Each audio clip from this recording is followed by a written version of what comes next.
भगवती महालक्ष्मी की कृपा पाने के लिए मार्गशीर्ष अर्थात अगहन महीने के प्रत्येक गुरुवार को महालक्ष्मी के निमित्त व्रत किया जाता है। इस बार अगहन के महीने में कितने गुरुवार पड़ेंगे, क्या विधि है, उद्यापन कैसे करना है, सब हम इस वीडियो में जानेंगे। जैसा कि हम सभी जानते हैं कि 16 नवंबर से ये अगहन का महीना शुरू हो चुका है और ये 15 दिसंबर तक अगहन का महीना रहेगा। तो इस बार पूरे महीने में 4 गुरुवार पड़ेंगे। 2 अगहन कृष्ण पक्ष में और 2 अगहन शुक्ल पक्ष में पड़ेंगे। अगहन महीने का पहला गुरुवार 21 नवंबर को है। 28 नवंबर 2024 को अगहन महीने का दूसरा गुरुवार पड़ेगा। 5 दिसंबर 2024 को तीसरा गुरुवार पड़ेगा। 12 दिसंबर 2024 को अगहन महीने का चौथा और आखिरी गुरुवार पड़ेगा। इस दिन शुक्ल पक्ष की द्वादशी तिथि रहेगी। इस तरह से 4 गुरुवार रहेंगे। ऐसा माना जाता है कि अगहन के महीने में जो भी मनुष्य गुरुवार को मां लक्ष्मी की पूजा विधि विधान के साथ करता है, उसकी जो भी कामनाएं होती हैं, धन की, संतान की, विवाह की, किसी भी इच्छा से मां की उपासना करने से सब पूर्ण होती हैं। ये व्रत बहुत फलदायी होते हैं और आप इस महीने कोई भी व्रत को उठा सकते हैं और किसी भी व्रत का उद्यापन भी आप कर सकते हैं।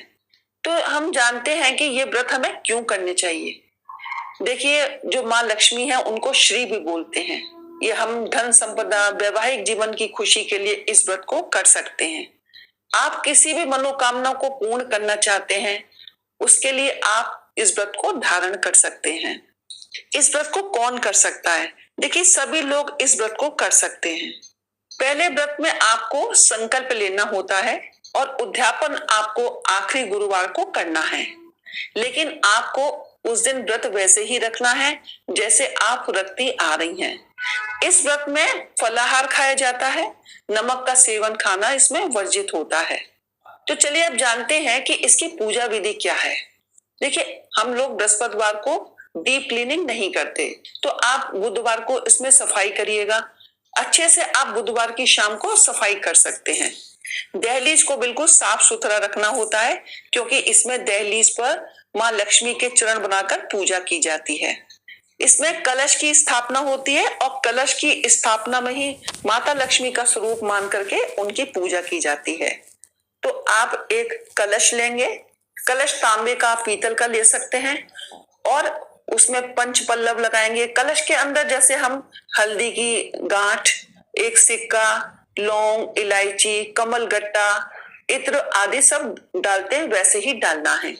उसके ऊपर पंच पल्लव रखना है और उसके ऊपर नारियल रखना है। तो नारियल को आप चुन्नी उड़ाएंगे, कलश को आप लहंगा पहना सकते हैं और जो नारियल आपने रखा है उसी में श्री लक्ष्मी जी की आप मतलब उसमें श्रृंगार करेंगे। माता लक्ष्मी को उसी नारियल के रूप में हम सजाएंगे और उसी की हमें पूजा करनी होती है। तो एक मुखौटा भी आता है, उसको भी आप नारियल के ऊपर धारण करा सकते हैं। तो इस तरह से आप माता लक्ष्मी का श्रृंगार करिएगा और इसकी विधिवत आपको पूजा करनी है। तो अब आपको क्या करना है, देखिए, एक चौकी लीजिएगा। बृहस्पतिवार को ब्रह्म मुहूर्त में उठना है, एक चौकी की स्थापना करनी है, श्री कलश का निर्माण करना है। आपको अखंड दीपक भी जला सकते हैं। देखिए, सुबह से जलाया तो शाम तक आपको जला करके रख सकते हैं, नहीं तो सुबह और शाम दोनों टाइम आप दीपक जला सकते हैं। माता को विशेष भोग लगाने हैं। माँ लक्ष्मी को खीर है, बताशे, मखाने आदि अति पसंद हैं, तो आप इन चीजों का भोग माँ को लगा सकते हैं।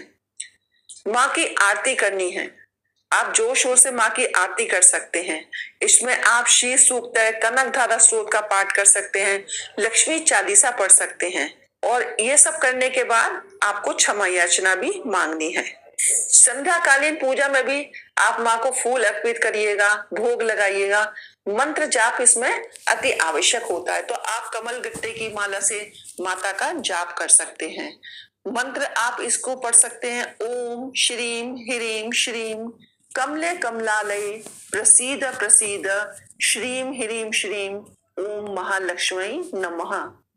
चलिए अब जानते हैं कि इस व्रत में क्या खाया जाता है।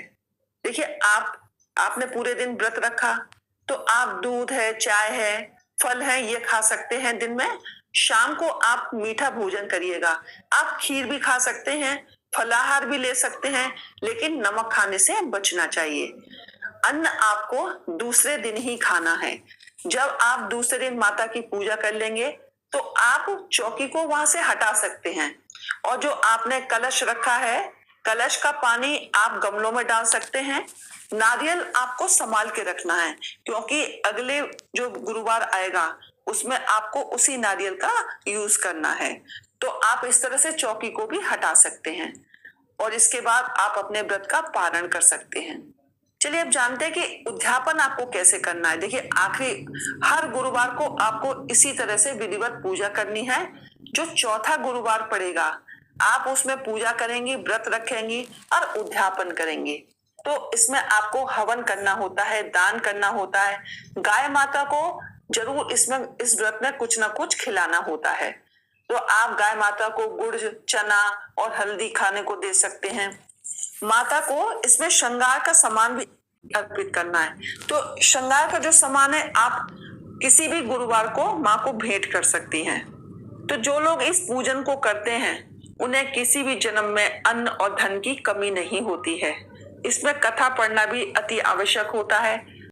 अब कथा क्यों पढ़नी चाहिए? देखिए, कथा के माध्यम से ही हम इस व्रत की महिमा को जान पाते हैं। अतः कथा अवश्य सुने। हाँ, आप बिना व्रत रखे भी आप इस पूजा को कर सकते हैं। अगहन गुरुवार का जो व्रत है या जो पूजा है वो अत्यंत फलदायी है। माता लक्ष्मी की विशेष कृपा बनी रहती है। माँ लक्ष्मी की आपको बहुत ऐश्वर्य के साथ, बहुत धूमधाम के साथ, बहुत श्रद्धा के साथ आपको माँ की पूजा करनी चाहिए, और माँ इसका फल अवश्य देती हैं।